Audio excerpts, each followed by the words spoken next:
kuyona. So umoya ke wobumnyama since uhlala nawe every single day, zonke izinsuku umoya wobumnyama uyakufunda. Sho ukuthi mangase ukufunde yonke into oyenzayo, every action le oyenzayo, wena umoya wobumnyama uyakufunda. Ukufunda ukuthi unyathela ngakuphi, ukufunda ukuthi uya ngakuphi, ufunda ukuthi ulala nini, uvuka nini. Sho ukuthi lo moya wobumnyama ubuild i-character ngawe.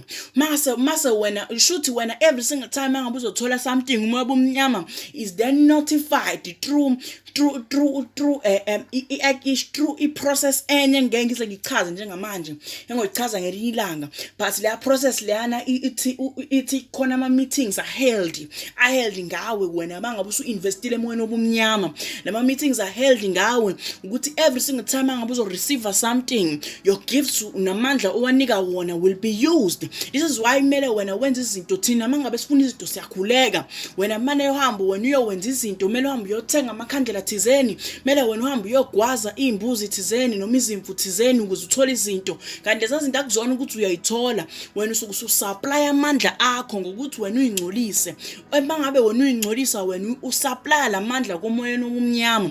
Umoya wobumnyama after ukufunda, on the day that you die, amandla wobumnyama enze njani? Amandla wobumnyama aseyifundile i-character yakho, asekwazile for all these years, aseyahamba, aseya kumuntu wena o-related naye, because ngeke azayi kumuntu ongekho related naye. Because mina mase ngihlangane nje nomuntu engamazi engekho related naye, ngizothi mina lo muntu lo engihlangana naye uyisipoki. Amen. Sho ukuthi izohamba iyothole lo muntu wena osufamiliar naye, iye kuyi-family member, usho ukuthi kahle izoyi-reveala njenge-character wena, iyakwazi wena wenzani. Akusiyona ngisho idemoni, asasiyona ngisho umuntu, but sekuumoya wobumnyama. Since unganalutho, lamandla kade wasupplya wona umoya wobumnyama sekuyiwona aphila ngawo. Lawa mandla lawana asitodi, lawa mandla lawana sathola ezweni lenkosi ukuthi noSathane imbalo unawo amandla amancane nawo. Lamandla wathola ngani? Wathola ngalaba bantu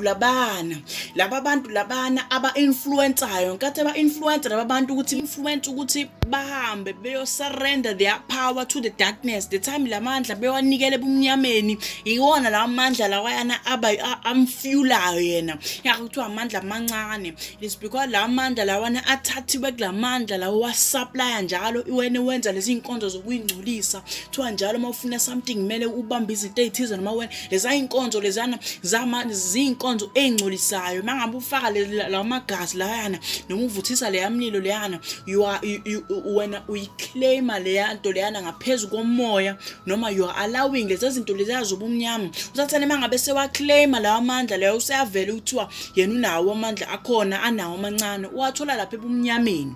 So mangabe lo muntu ke lona ke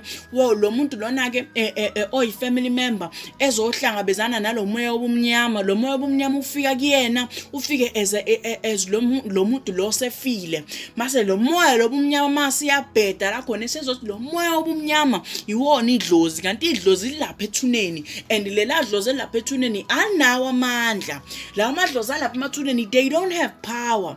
Mangabe umuntu efile akasanawo amandla, but lo moya wobumnyama ngabe usufika nale characteristic of lo muntu okade uhleli naye, ufika kuwena unegama nesibongo solo muntu loyo, unani une voice lakhe, unokuhamba kwakhe. Ngamanye amazwi wena you start thinking ukuthi le moya lena iyona le moya labantu, but wena isuke isizofuna leya power lezoyinika yona.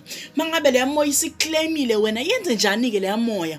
Leya moya mangabe isiclaime wena ke, wena nawe usubhizi, nawe usuwenza lezi inkonzo esazenziwa lo munye, should nalo munye mangabe wathwala, nawe sekumele nawe uqhubeke nokuthwala kwakhe ukuze nawe ube nemali, otherwise uzohlupheka. Sekukuthini ke manje? Sekutheni kumele wenze lezi inkonzo ezokungcolisa, kumele uhambe uyobulala abantu, noma kumele uhambe uyenza lezi inkonzo lezi ezenziwayo uma ngabe uthwele. Mangabe usuzenzile ke leza inkonzo lezana, then you start becoming now